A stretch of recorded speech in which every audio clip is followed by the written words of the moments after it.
Live from the world's capital markets, here are the latest financial headlines brought to you by News Factory. Hello and welcome to Wednesday's financial news. Stay with us for more market headlines. The euro-dollar price remained largely unchanged in the last session. According to the CCI, we are in an overbought market.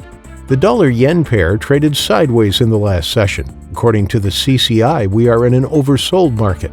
The last session saw the pound fall 0.3% against the dollar. The ROC's negative signal contradicts our overall technical analysis. The Aussie dropped 0.5% against the dollar in the last session.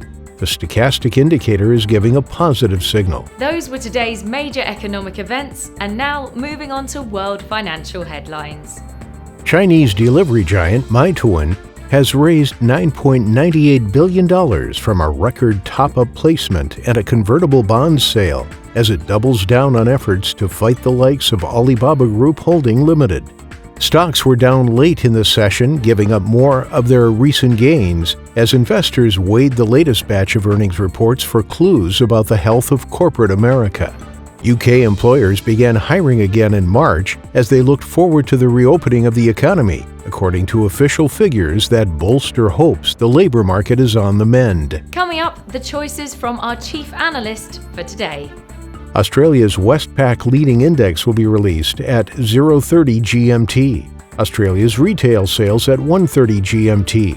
The UK's consumer price index at 600 GMT.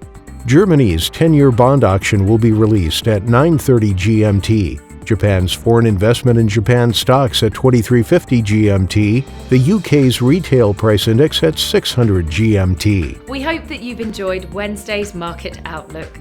On behalf of all of us here, we wish you a productive trading day. Be sure to join us tomorrow morning for the latest news and events from the financial markets.